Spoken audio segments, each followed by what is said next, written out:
ഇന്ന് നമ്മൾ ഡിസ്കസ് ചെയ്യാൻ പോകുന്നത് 2021 ഡിഗ്രി പ്രിലിംസിന്റെ രണ്ടാമത്തെ ചോദ്യമാണ്. രണ്ടാമത്തെ ചോദ്യം നോക്കുക. Which of the following pairs are correctly matched? KP Vallon, Pulaya Mahasabha, അയ്യ വൈകുണ്ഠൻ, ഉച്ചിപ്പടിപ്പ്, CP അച്യുതമേനോൻ, വിദ്യാ വിനോദിനി, TK മാധവൻ, ധന്വന്തരി. അപ്പൊ ഇവിടെ നിന്ന് ചോദിച്ചിരിക്കുന്ന ചോദ്യം മനസ്സിലാക്കുക. 4 വ്യക്തികളുടെ പേരും ഓപ്പോസിറ്റ് തന്നിരിക്കുന്നത്, അതായത് അവർക്ക് നേരെ തന്നിരിക്കുന്നത് അവരുമായിട്ട് ബന്ധപ്പെട്ട ഒന്ന് പ്രസ്ഥാനമാണ്. ഉച്ചിപ്പടിപ്പ് എന്ന് പറയുന്നത് എന്താണെന്ന് നമുക്ക് പഠിക്കാം.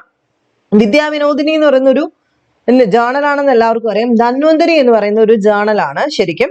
അപ്പൊ പുലയ മഹാസഭ ഒരു സഭയാണ്. ഉച്ചിപ്പടിപ്പ് എന്താണ്, നമ്മുടെ ഒരു പ്രാർത്ഥനാ രീതിയാണ് പറയുന്നത്. അപ്പൊ ഇവരൊക്കെ ആയിട്ട് ഇത് ബന്ധപ്പെട്ടിട്ടുണ്ടോ എന്ന് നമുക്ക് ആദ്യം നോക്കാം. ആൻസർ ഓപ്ഷൻ ബി ആണ്. ഇവിടെ തന്നിരിക്കുന്ന ആൻസർ ഓപ്ഷൻ ബി ആണ്. 1 ശരിയാണ്, 2 ശരിയാണ്, 3 ശരിയാണ്. KP വള്ളോൻ പുലയ മഹാസഭയുമായി ബന്ധപ്പെട്ടിരിക്കുന്നു. അയ്യ വൈകുണ്ഠർ ഉച്ചിപ്പടിപ്പുമായിട്ട് ബന്ധപ്പെട്ടിരിക്കുന്നു. CP അച്യുതമേനോൻ വിദ്യാ വിനോദിനിയുമായി ബന്ധപ്പെട്ടിരിക്കുന്നു. TK മാധവൻ ധന്വന്തരിയുമായിട്ട് ബന്ധപ്പെട്ടിട്ടില്ല. ഓക്കെ, നമുക്ക് ഡീറ്റെയിൽഡ് ആയിട്ട് നോക്കാം. ആദ്യം നമുക്ക് KP വള്ളോനെ പറ്റിയിട്ട് നോക്കാം. KP വള്ളോൻ പുലയ മഹാസഭയുമായി എങ്ങനെ ബന്ധപ്പെട്ടിരിക്കുന്നു? അദ്ദേഹത്തെ പറ്റി നോക്കുന്ന സമയത്ത് കൊച്ചി രാജ്യത്തെ നിരവധി ദളിത് സമരങ്ങളുടെ മുന്നണി പോരാളിയായിരുന്ന ആര്? KP വള്ളോൻ. കാലഘട്ടം 1900 മുതൽ 1940. 40-ാം വയസ്സിൽ ഇദ്ദേഹം മരിച്ചു.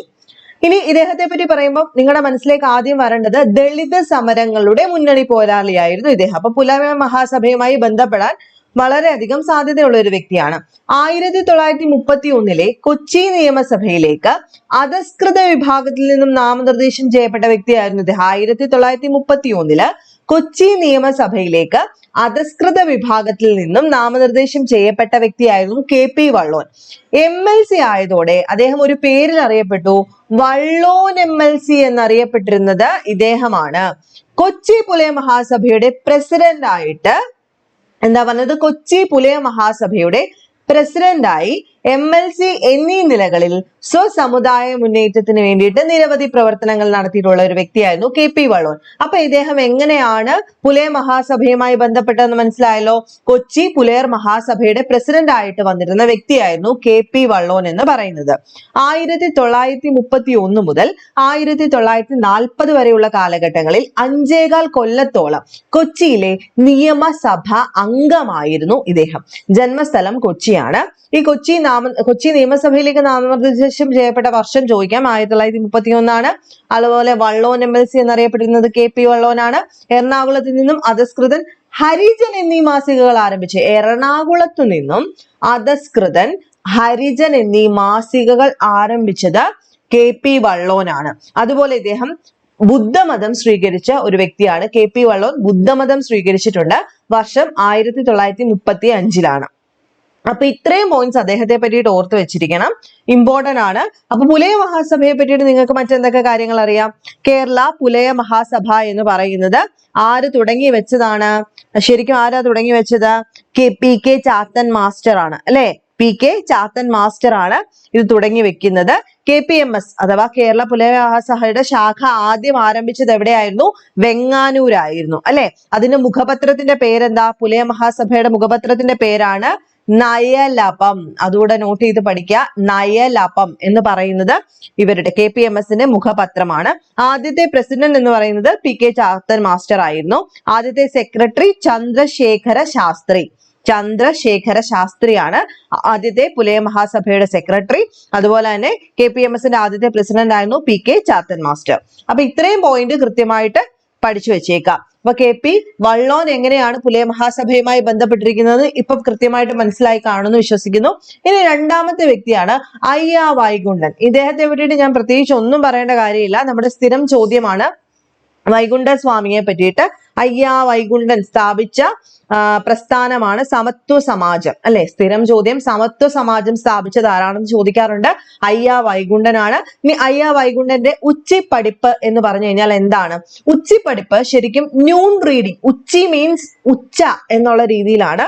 ന്യൂൺ റീഡിംഗ് ആണ്. പഠിപ്പ് മീൻസ് പഠിക്കുക എന്നുള്ള അർത്ഥത്തില് ഉച്ചയ്ക്കുള്ള പഠിപ്പ് അഥവാ റെസിറ്റേഷൻ എന്നുള്ള രീതിയിലാണ്. ഇതൊരു സ്പിരിച്വൽ സോഷ്യൽ പ്രാക്ടീസ് ആണ് അയ്യ വൈകുണ്ഠൻ സ്ഥാപിച്ച. ഇത് അയ്യാവഴി എന്ന് പറയുന്ന അദ്ദേഹത്തിന്റെ മതമാണെന്ന് എല്ലാവർക്കും അറിയാലോ. 19th സെഞ്ചുറിയിൽ ഇദ്ദേഹം സ്റ്റാർട്ട് ചെയ്തതാണ് സൗത്ത് ട്രാവൻകൂറിൽ അയ്യാവഴി. ബാക്കി ഇദ്ദേഹവുമായിട്ട് റിലേറ്റ് ചെയ്ത ഓരോ കാര്യങ്ങൾ നിങ്ങൾക്ക് ഓൾറെഡി അറിയാവുന്നതാണ്. സമത്വ സമാജം സ്ഥാപിച്ച വർഷം 1836 അതായത് കേരളത്തിലെ സാമൂഹ്യ പരിഷ്കാരങ്ങൾക്ക് തുടക്കം കുറിച്ച ആദ്യത്തെ നവോത്ഥാന പ്രസ്ഥാനമായിരുന്നു സമത്വ സമാജം എന്നറിയപ്പെടുന്നത്. വൈകുണ്ഠ സ്വാമികളാണിത് സ്റ്റാർട്ട് ചെയ്തത്.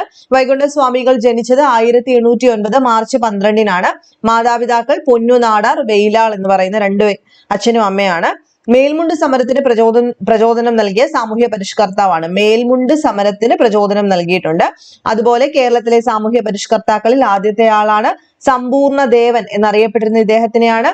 അതുപോലെ വൈകുണ്ഠ ക്ഷേത്രത്തിന് സമീപമുള്ള മുന്തിരിക്കിണർ നിർമ്മിച്ചത് വൈകുണ്ഠ സ്വാമികളാണ്. സ്വാമിക്കിണർ, മണിക്കിണർ എന്നൊക്കെ അറിയപ്പെടുന്നത്. പ്രധാനപ്പെട്ട ശിഷ്യനായിരുന്നു തൈക്കാട് അയ്യ.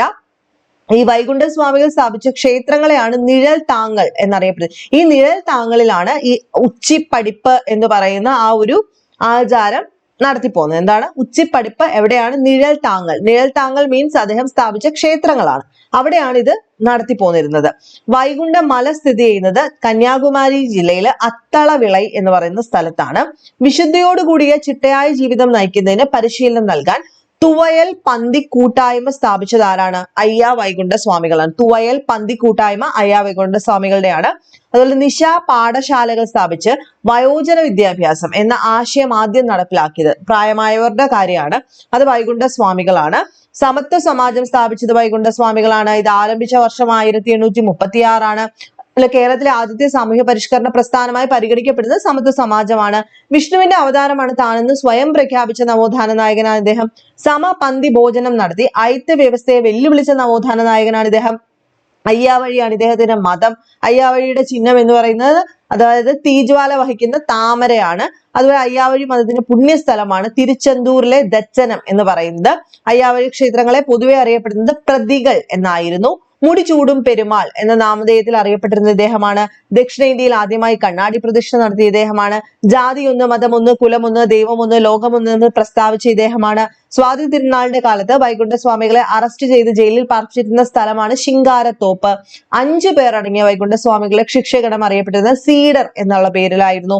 വൈകുണ്ഠ സ്വാമികളുടെ പേരിലുള്ള സംഘടനയാണ് വൈകുണ്ഠ സ്വാമി ധർമ്മ പ്രചരണ സഭ VSDP എന്ന് പറയുന്നത്. ക്ഷേത്രങ്ങളിൽ നിലനിന്നിരുന്ന ദേവദാസ സമ്പ്രദായത്തെ എതിർത്തിരുന്ന നവോത്ഥാന നായകനായിരുന്നു ഇദ്ദേഹം. കണ്ണാടിയിൽ കാണുന്ന സ്വന്തം പ്രതിബിംബത്തെ ആരാധിക്കാനായിട്ട് നിർദ്ദേശിച്ചത് ഇദ്ദേഹമാണ്. വേല ചെയ്താൽ കൂലി കിട്ടണം എന്ന മുദ്രാവാക്യം മുഴക്കിയത് ഇദ്ദേഹമാണ്. വൈകുണ്ഠ സ്വാമിയുടെ കൃതികൾ സ്ഥിരം ചോദ്യമാണ്. അരുൾ നൂൽ, അഖിലത്തിരുട്ട് എന്ന് പറയുന്ന 2 കൃതികൾ. ഈ ഉച്ചിപ്പടിപ്പ് ഇനി മറക്കരുത് കേട്ടോ. വൈകുണ്ഠസ്വാമി അന്തരിച്ചത് 1851 ജൂൺ 3 തിരുവിതാംകൂറിലെ രാജാവിനെ അനന്തപുരിയിലെ നീചൻ എന്ന് വിശേഷിപ്പിച്ചത് ഇദ്ദേഹമാണ്. അതുപോലെ തിരുവിതാംകൂർ ഭരണത്തെ കറുത്ത പിശാചിന്റെ ഭരണം എന്ന് വിശേഷിപ്പിച്ച ഇദ്ദേഹമാണ്. തിരുവിതാംകൂറിലെ ബ്രിട്ടീഷ് ഭരണത്തെ വെളുത്ത പിശാചിന്റെ ഭരണം എന്ന് വിശേഷിപ്പിച്ചതും ഇദ്ദേഹമാണ്. അപ്പൊ ഇത്രയും പോയിന്റ്സ് നിങ്ങൾക്ക് എല്ലാവർക്കും അറിയാവുന്നതാണ്. സോ ഇതൊക്കെ നമ്മൾ വേഗത്തിൽ അങ്ങ് പറഞ്ഞു പോവുകയാണ്. ദെൻ അടുത്ത നമ്മുടെ ഓപ്ഷൻ എന്ന് പറഞ്ഞാൽ CP അച്യുതമേനോൻ ആണ്. CP അച്യുതമേനോൻ എന്തുമായിട്ട് ബന്ധപ്പെട്ടിരിക്കുന്നു? വിദ്യാവിനോദിനിയുമായി ബന്ധപ്പെട്ടിട്ടുണ്ടോ ഇല്ലയോ എന്നാണ് നമുക്ക് അറിയേണ്ടത്. CP അച്യുതമേനോൻ ഡയറക്റ്റ് ബന്ധപ്പെട്ടിരിക്കുന്നു. കാരണം ഇദ്ദേഹം ആദ്യകാല സാഹിത്യ നിരൂപകനായിരുന്നു. ഇദ്ദേഹത്തിന്റെ സാഹിത്യ മാസികയാണ് വിദ്യാവിനോദിനി. ഇദ്ദേഹത്തിന്റെ സാഹിത്യ മാസികയുടെ പേരാണ് വിദ്യാവിനോദിനി, അല്ലെ? വിദ്യാവിനോദിനി സാഹിത്യ മാസികയുടെ പത്രാധിപരായിരുന്നു CP അച്യുതമേനോൻ. മലയാള സാഹിത്യ നിരൂപണത്തിന്റെ പിതാവ് എന്നറിയപ്പെടുന്ന ആളായിരുന്നു CP അച്യുതമേനോൻ. അപ്പൊ CP അച്യുതമേനോൻ വിദ്യാവിനോദിനി സാഹിത്യ മാസികയുടെ പത്രാധിപരായിരുന്നു. മലയാള സാഹിത്യ നിരൂപണത്തിന്റെ പിതാവായിരുന്നു ഇദ്ദേഹം. അപ്പൊ 4 ഓപ്ഷൻസ് ശരിയാണ്. Last option TK Madhavan Dhanvantari എന്നുള്ളതാണ്. ധന്വന്തരി എന്ന് പറഞ്ഞു കഴിഞ്ഞാൽ വൈദ്യ സാഹിത്യ മാസികയാണ്. കേരളത്തിലെ ആദ്യത്തെ വൈദ്യ സാഹിത്യ മാസികയാണ്. ഇത് ആരെഴുതിയതല്ല, TK മാധവനുമായിട്ട് റിലേറ്റഡ് അല്ല. ഇത് ശരിക്കും TK മാധവനുമായിട്ട് റിലേറ്റഡ് അല്ല.